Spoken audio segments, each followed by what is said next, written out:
O áudio que vocês vão ouvir agora é parte do podcast Xadrez Herbal. Caso vocês queiram ouvir mais sobre esse assunto e outros temas de política internacional, é só ir em xadrezherbal.com.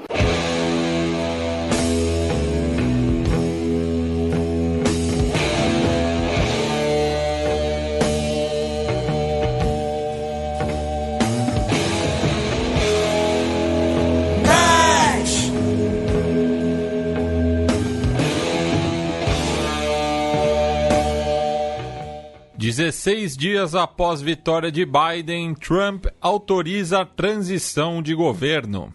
Então, pouquinho atrasado, mas o Donald Trump autorizou a formação da comissão de transição, em que integrantes do atual governo já vão passar informações. Então, a comissão vai ter acesso, isso significa, por exemplo, que o pessoal do Biden vai ter acesso a materiais de inteligência, por exemplo, vai ter acesso ao panorama mais detalhado, os relatórios mais detalhados sobre a situação econômica do governo federal, sobre questões orçamentárias. Então, já começa ali um processo de adaptação para esse novo governo. Nada comparado à transição entre o Herbert Hoover e o Franklin Delano Roosevelt, né?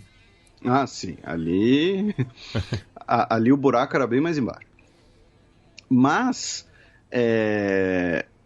tem duas coisas interessantes sobre essa notícia. Uma delas é que o Donald Trump, ele autorizou a formação da transição, mas não concedeu a derrota, não reconhece uma derrota nas urnas. Ainda diz que vai até o fim nas disputas judiciais. O segundo turno jurídico, né? Fala também que ele venceu no número de votos legais.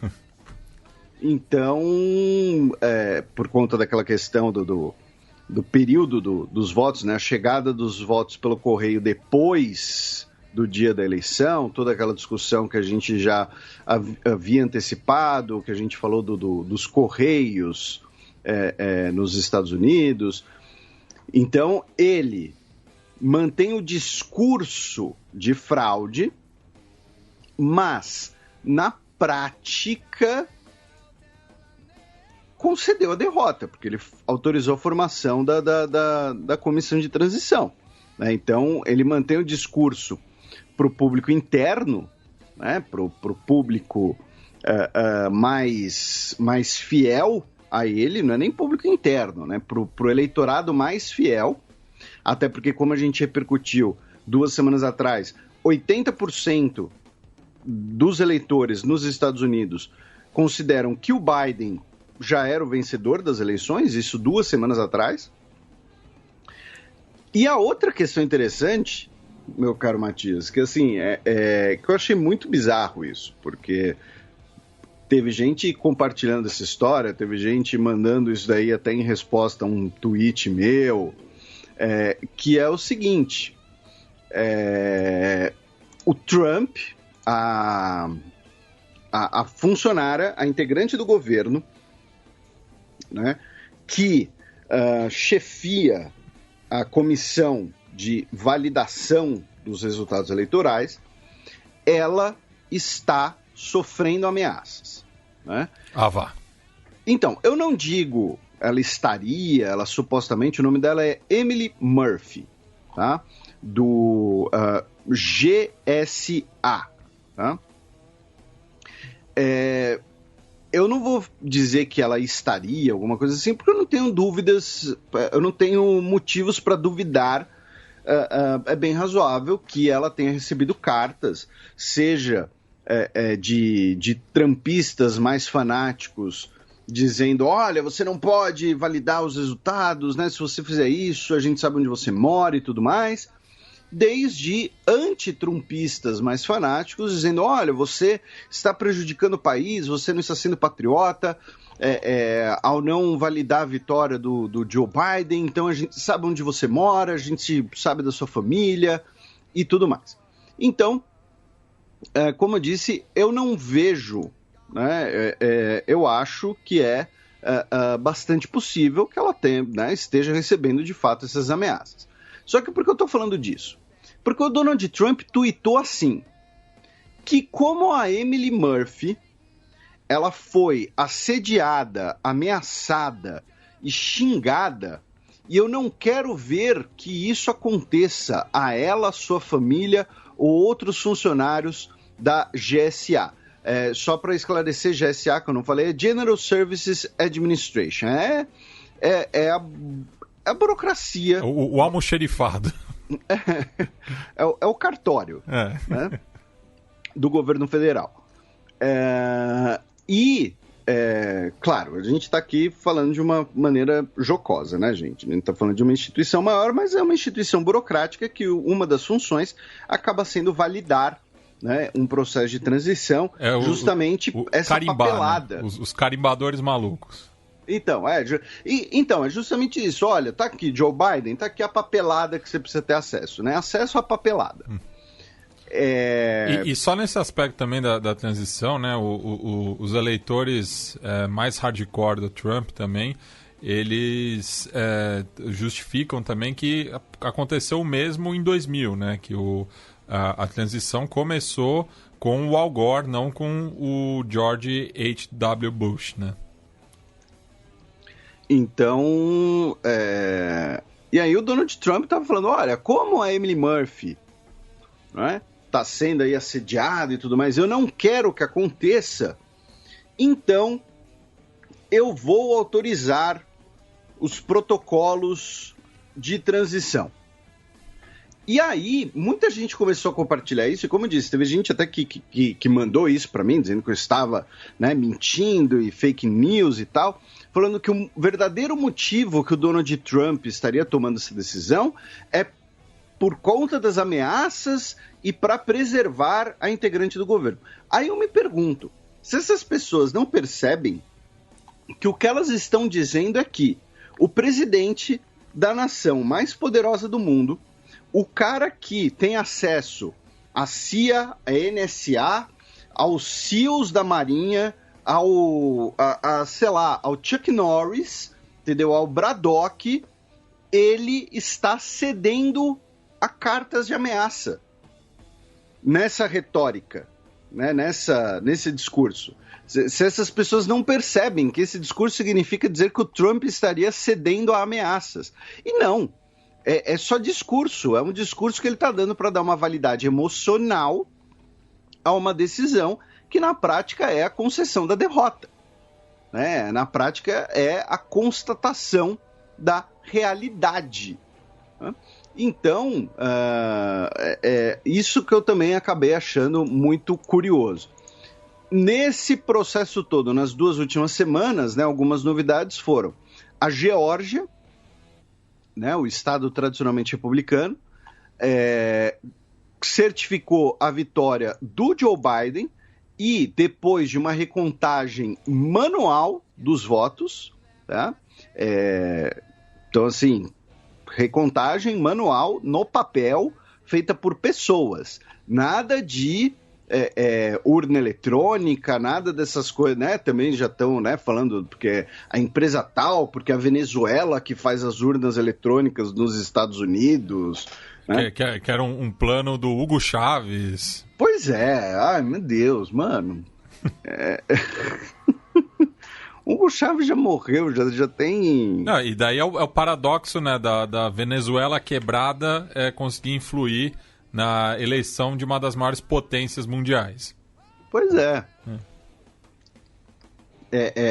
Ou você diz que a Venezuela está passando por uma crise enorme por causa do Maduro e do chavismo, ou você diz que a Venezuela está manipulando as eleições dos Estados Unidos. As duas coisas não dá.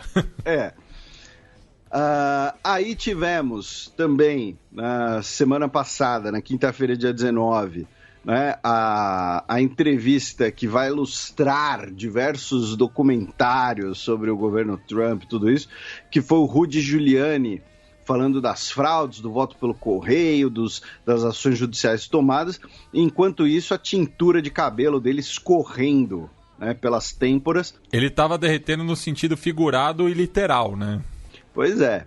E, inclusive, teve um jornal, agora eu não lembro qual foi, que pediu a opinião dos principais hairdressers dos Estados Unidos para tentar entender o que estava acontecendo. E aí teve um que falou, não, tinta para cabelo não derrete desse jeito. Tinta para cabelo não cria essa situação.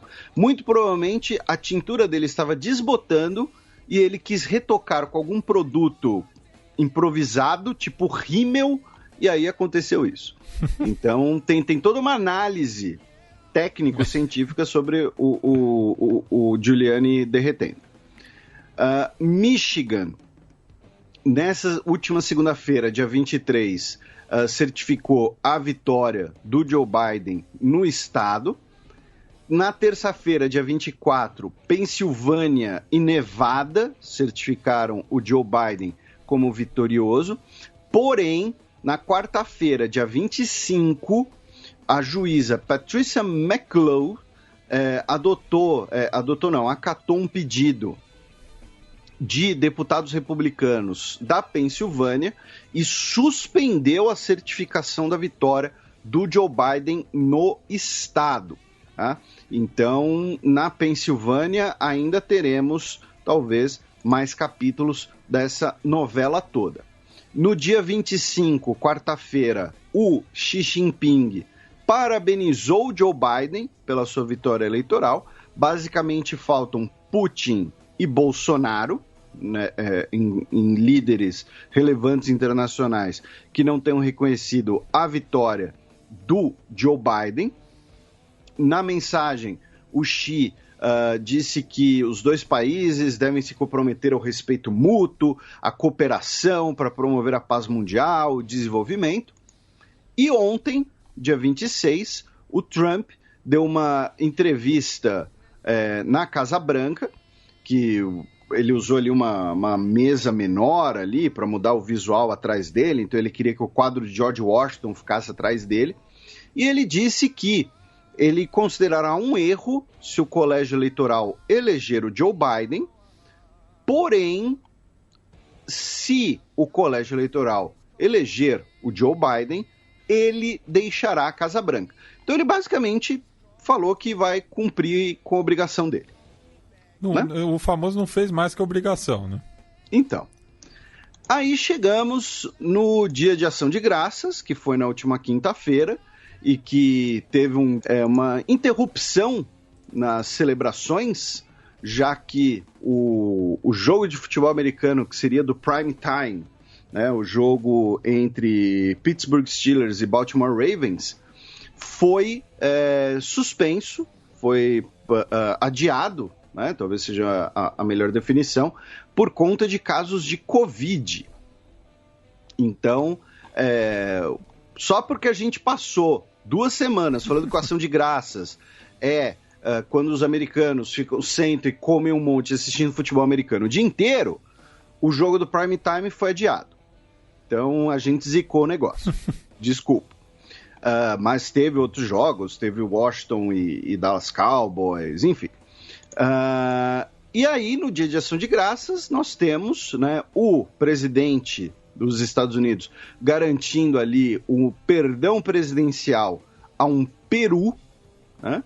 Então ele concedeu o perdão a um Peru de 17 quilos, apelidado de corn, né, o milho, que é ali o símbolo de que aquele Peru não será abatido no Dia de Ação de Graças, enfim, toda lá uma pataquada, que é uma tradição que remonta pós-Segunda Guerra Mundial, quando a Federação dos Criadores de Peru, dos perueiros, né, dão um peru de presente pro presidente, enfim. Só que, por que a gente está falando disso? A gente está falando disso só por causa do Peru, só para fazer piada? Não. Porque nesse contexto, o Donald Trump aproveitou e deu indulto ao general Michael Flynn, né, que foi o primeiro conselheiro de segurança nacional dele, que havia sido condenado. Na verdade, ele havia se declarado culpado, né, de falso testemunho ao FBI nas investigações ali de uma possível intervenção russa nas eleições dos Estados Unidos. Então, o Donald Trump foi lá e concedeu perdão completo ao Michael Flynn, dizendo que ele foi vítima, né, de uma perseguição jurídica, vítima de abusos jurídicos. Ele disse que ele e sua família agora terão um dia de ação de graças fantástico, e curioso que uma das pessoas que tweetou comentando que concordava com essa medida, para dar tilt em muita gente, né, foi o Glenn Greenwald, que disse que o Michael Flynn de fato havia sido vítima de abusos da justiça e de perseguições. Tá tendo uma troca de papéis aí, né? Enquanto que a Fox está sendo cancelada por setores da direita, o Glenn está sendo cancelado por setores da esquerda, né? Pois é. E só falando do Michael Flynn especificamente, né? Cabe lembrar que naquela conferência de imprensa que o Giuliani estava derretendo, uma das advogadas que falou, né, basicamente sobre essa conspiração comunista é a Sidney Powell, que também é advogada do Flynn. E aí, meu caro Matias, o que acontece? Nem eu nem você somos advogados ou juristas, e muito menos juristas dos Estados Unidos, né, do direito americano, common law e tudo mais. Então, assim, eu, sinceramente, não sei dizer se o Michael Flynn dá para classificar que ele sofreu ali uma perseguição jurídica, uma perseguição judicial, de fato, algum abuso. Por exemplo, nosso querido amigo Gustavo Rebelo, que mora na Flórida, que tem uma participação política muito maior, que tem o podcast deles, inclusive o Podnext, que eu e você já participamos, fazendo aqui um jabá para os nossos amigos. Ele, por exemplo, ele favorece a tese de que o Michael Flynn foi sim vítima de um abuso da justiça. Então, eu não tenho como dar um parecer nisso. Agora, politicamente, essa decisão do Donald Trump abre caminho para as especulações, né, que já existiam, se o Donald Trump vai passar os seus últimos dias no cargo distribuindo indultos para os seus aliados e talvez até para si mesmo, né? Existe essa possibilidade, né? Existe essa possibilidade, não, essa especulação, né, dele conferir indulto a si mesmo, ou então indo para uma possibilidade bastante radical. Seria uma coisa assim que eu pensei, que não estou dizendo que é o que vai acontecer necessariamente, mas uma possibilidade, a gente tem que pensar em todas as possibilidades. O Donald Trump distribui indulto para as pessoas investigadas ali na suposta intervenção russa, ou pessoas que podem ser investigadas por eventuais abusos de autoridade, alguma coisa assim, renuncia e o Mike Pence dá indulto para ele.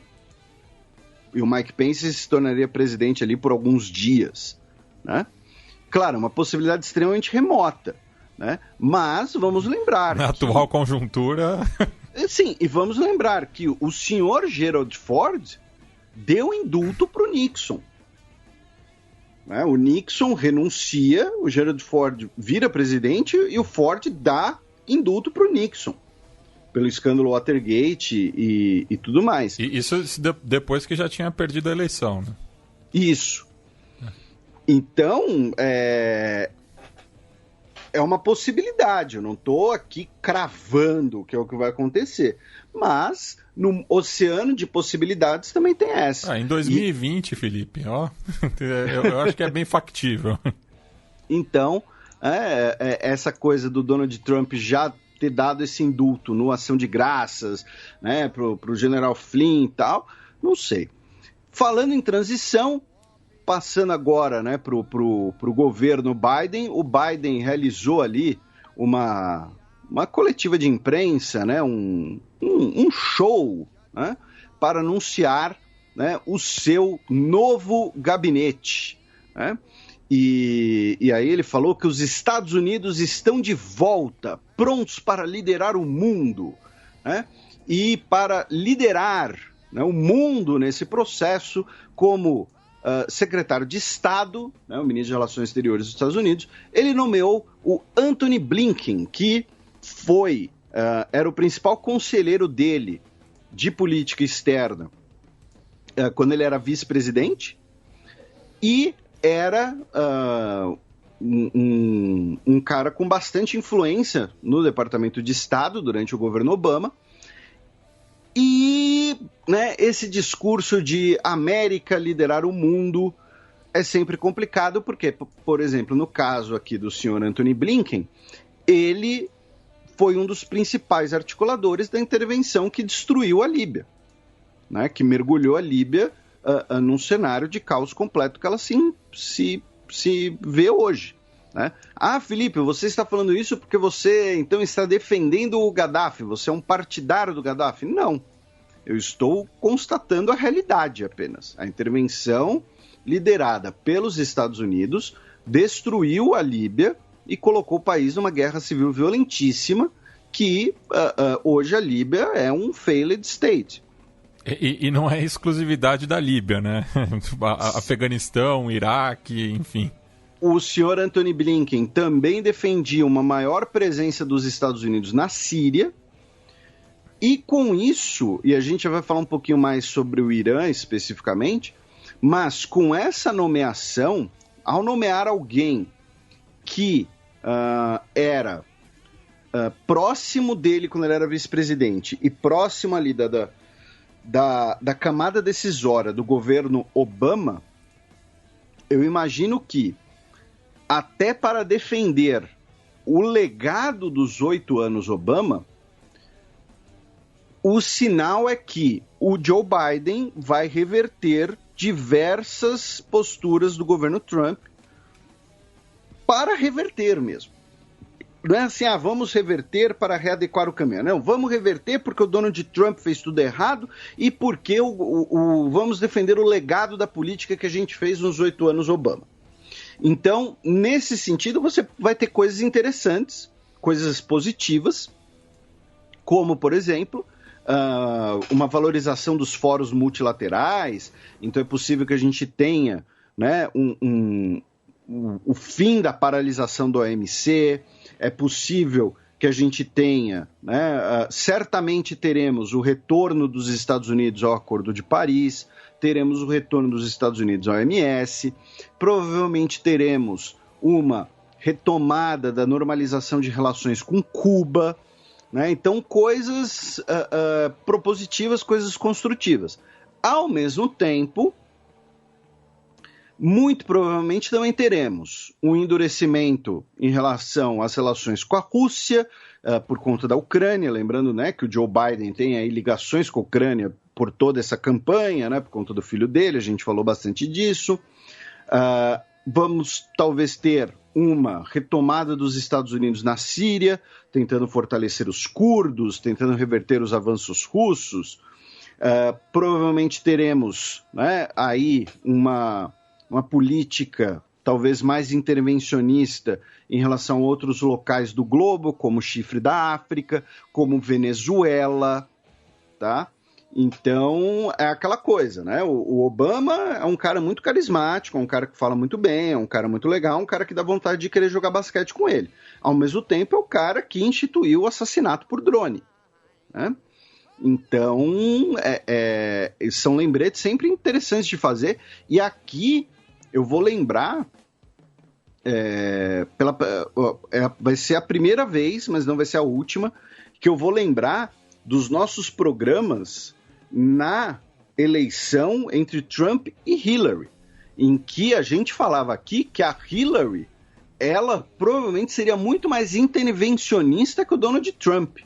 E que, no fim das contas, isso provavelmente se provou correto, porque o Donald Trump, no cenário no aspecto de intervenções por aí, ele teve uma postura muito mais comedida. Ele não abriu nenhuma frente de batalha nova, por exemplo. Ele manteve as que tinha. Né? A Hillary, ela ia querer invadir a Líbia no dia seguinte da eleição. Né? Então, é uma coisa parecida aqui, né? O Partido Democrata, na atual conjuntura política dos Estados Unidos, tem uma postura muito mais intervencionista. Né? Na atual conjuntura, a gente fala ali sempre desde o final da década de 60, início da década de 70. Né? Muito mais intervencionista do que os republicanos. Claro, com algumas exceções. Né? Por exemplo, o Ronald Reagan acabou sendo uma exceção nesse sentido, e o Jimmy Carter foi uma exceção também no sentido do Partido Democrata. Além, né, do seu chefe de Departamento de Estado, o Joe Biden também anunciou a economista Janet Yellen, que é ex-chefe do Federal Reserve, do Banco Central dos Estados Unidos, para ser a próxima secretária de Tesouro dos Estados Unidos, ela que será a primeira mulher a ocupar o cargo, e ela é considerada uma das principais economistas, né, dos Estados Unidos. Ela fez doutorado em economia em Yale, ela foi presidente do Fed, né, por 4 anos, como a gente mencionou, durante a gestão Obama. E aí tem uma coisa curiosa que é o seguinte, o esposo dela é um Nobel de Economia.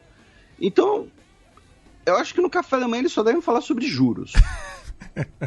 Ou falam de amenidades, né? Eu quero acreditar que sim, mas assim, é a diretora do Fed, a economista com doutorado em Yale, casada com um cara que é Nobel de Economia, então, né, deve ser, você vê a taxa Selic lá no Brasil hoje, poxa. Ou fala de TikTok. Pode ser também, espero. A Avril Haines será diretora de Inteligência Nacional, e o Alejandro Mayorkas será o chefe do Departamento de Segurança Interna, né, que é responsável por questões de imigração. Então, ele será o primeiro latino a ocupar esse cargo. Então, será o primeiro latino a deportar pessoas que chegam da América Central. Né? Muita gente falou, nossa, vai ser o primeiro latino, então a população inteira de Honduras vai poder se mudar para os Estados Unidos. Não. Porque, Felipe, é sempre o latino que faz o trabalho sujo. E claro, a internet brasileira não perdoou, né? E fez montagens com festa no AP. Não, o próprio latino comentou. Ah, é? É. Não tinha visto, não. Eu, ao contrário de você, eu não... Não, isso vem até a mim, não sou eu que fico buscando. Não, você segue o latino no Twitter, que eu sei. Sou fã desde Me Leva. Você tem o zap do latino. Que eu sei. Um abraço pro Caio Belandi, do lado B do Rio, que é do mesmo bairro do Latino, lá de Maria da Graça. Isso é bom ou é ruim? Não sei. Só fica o registro. E falando em giro, né, em dança das cadeiras no governo dos Estados Unidos, uma coisa que a gente não falou no momento anterior foi que o Trump, na semana retrasada, ele demitiu o agora ex-diretor, né, da Agência de Segurança Cibernética, o Christopher Krebs, por conta daquela nota que a agência divulgou dizendo que foi a eleição mais segura dos Estados Unidos. Tá? Tinha esquecido de comentar isso. Acusou o golpe. Pois é. Então, sobre, né, o futuro governo Joe Biden, é isso. Então, dá para dizer que encerrou o ciclo de Krebs.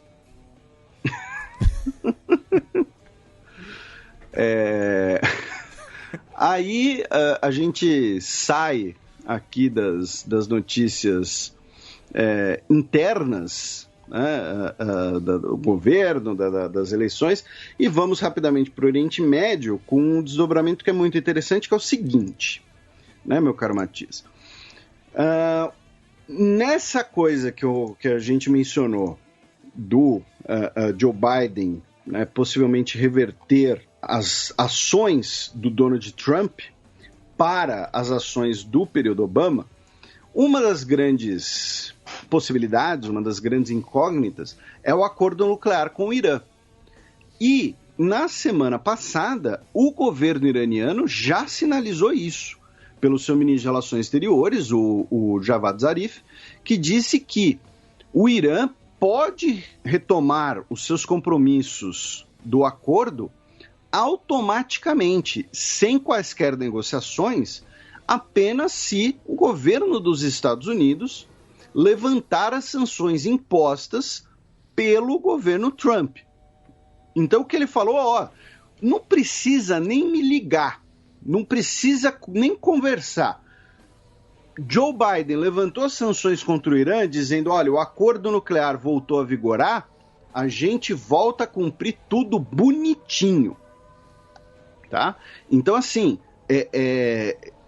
essa já foi a sinalização. É possível que o Joe Biden retorne ao acordo nuclear com o Irã? Sim, é possível. Certamente é possível, até porque, vamos lembrar, os países europeus desejam isso.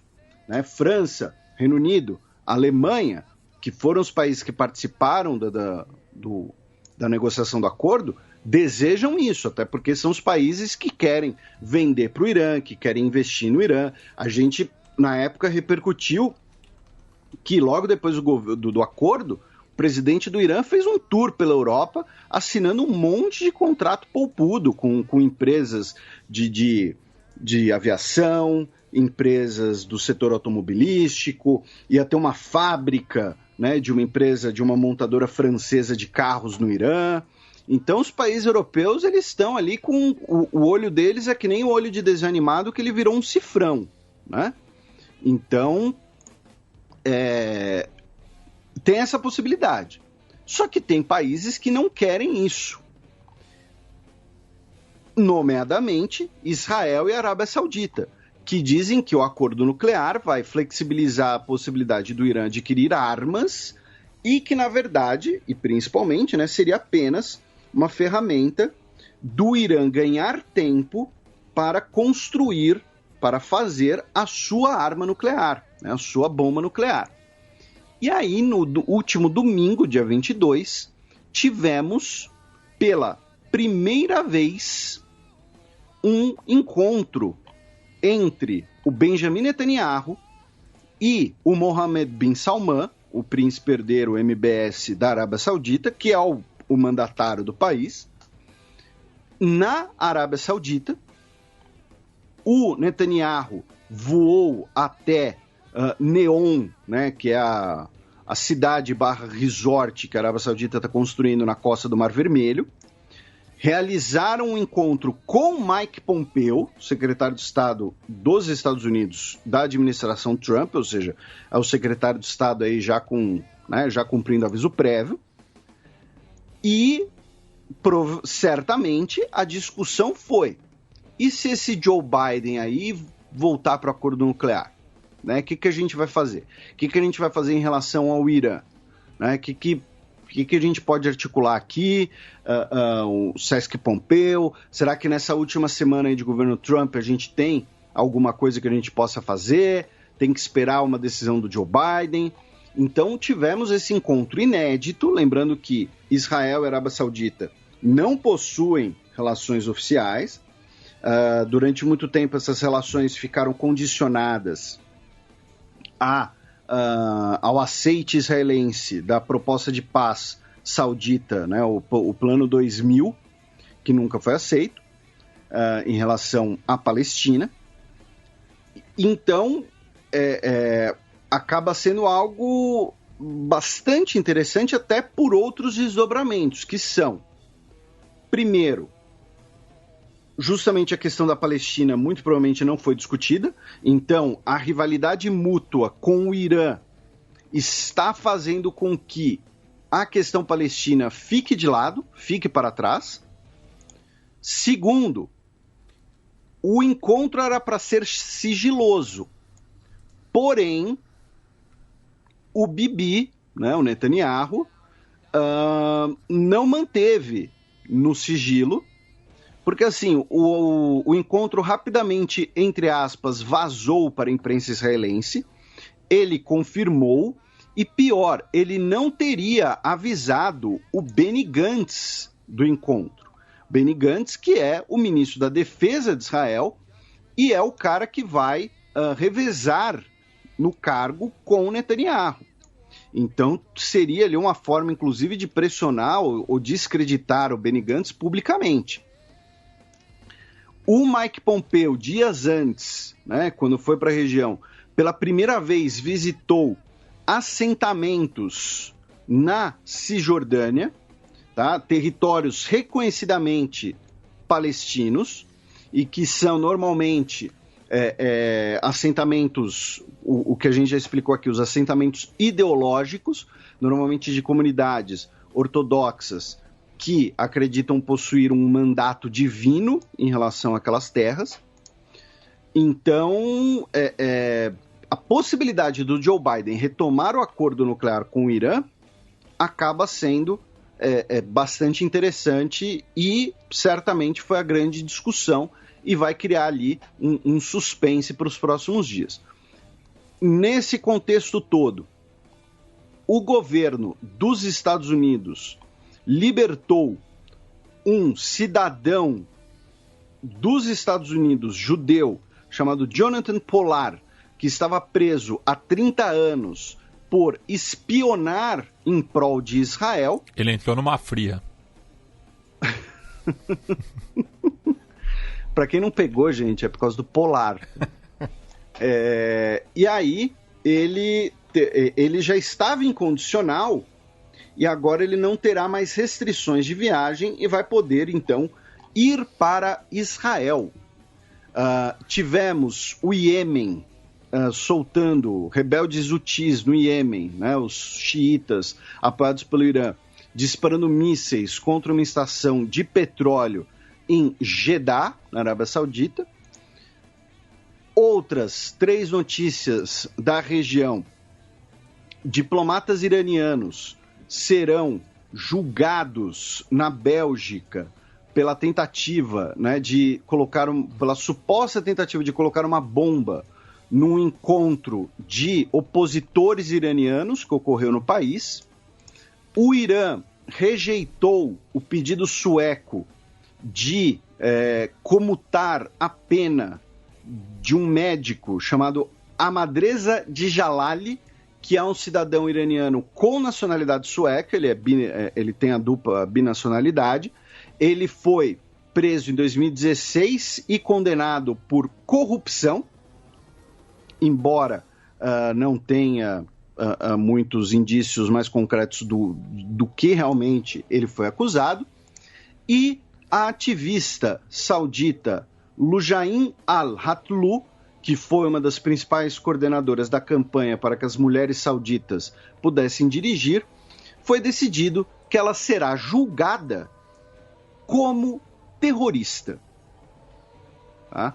Então, esse país tão próximo do Ocidente, né, esse país aí tão legal, vai julgar a mulher que queria que outras mulheres pudessem dirigir como terrorista. Tá? Ainda no campo externo, o Donald Trump fez uma participação bastante breve no G20, né, que foi via, né, teleconferência, seria justamente em Riad, na Arábia Saudita, né? E aí foi por videoconferência, ele participou rapidamente, fez ali uma declaração e tudo mais, não participou do evento do G20 sobre resposta à pandemia. No seu discurso do G20, ele defendeu a saída do Acordo de Paris, do seu governo. Ele disse que o acordo não era projetado para salvar o meio ambiente, mas projetado para matar a economia americana em entregar milhões de empregos americanos aos piores poluidores e transgressores ambientais do mundo e depois foi jogar golfe na Virgínia. É a agenda padrão, né? E últimas duas notícias aqui desse bloco, né, que bastante internas. O Kyle Rittenhouse, né, que o de 17 anos, que está sendo julgado por assassinato, por ter matado 2 manifestantes, né, dos atos em Kenosha, né, no Wisconsin, e que muita gente inclusive comentava que ele deveria ser julgado como um terrorista, né, um ato de terrorismo doméstico. Ele foi libertado em fiança, lembrando que fiança é tipo um cheque calção da pessoa, tá? O cheque calção no aluguel é assim, você deixa lá um depósito, se der algum problema. Se não der nenhum problema, você pega o dinheiro de volta. A fiança é algo parecido, tá? Então, assim, a fiança é, olha, eu vou comparecer no julgamento, eu vou fazer tudo bonitinho, e se você fizer tudo bonitinho, você recebe seu dinheiro de volta. Se você não fizer, seu dinheiro é, então, confiscado. A questão, meu caro Matias, é que um adolescente, né, de 17 anos, que violou fronteiras estaduais nos Estados Unidos com um fuzil e atirou em 2 pessoas, pagou uma fiança de 2 milhões de dólares. Follow the money. Então, né, obviamente não veio do bolso dele esse dinheiro, né? Então, teve vaquinha virtual, teve uma cafeteria anti-movimentos antirracistas que levantou dinheiro também. Alguém que é anti-antirracista é o quê? Olha, na matemática eu aprendi que quando tem uns negócios igual, você corta. Então aí você corta os 2 anti. É isso. Mas a gente falou bastante do caso na época. Então assim, não deixa de ser curioso, né? O pagamento de 2 milhões de dólares, né? Cash. Certamente não foi feito por ele. E a outra notícia é que o Observatório de Arecibo, aquele que tem uma antena gigantesca, né, de 305 metros, que todo mundo já deve ter visto por causa do GoldenEye, né, o primeiro 007 com Pierce Brosnan, será desativado, será descomissionado por questões de segurança, já que pela segunda vez um cabo, né, que sustenta a antena rompeu e pode dar, né, um problema ali gigantesco. O telescópio está em serviço já há quase 60 anos, né, um dos principais recursos para astronomia por rádio, né, mas será então desativado por questões de segurança, já que você tem ali um peso de 900 toneladas, né, sustentado pelos cabos. Pela segunda vez um cabo rompeu, então vocês vejam aí que seria um negócio de 900 toneladas caindo no chão, uma altura ali de mais ou menos uns 100 metros de altura.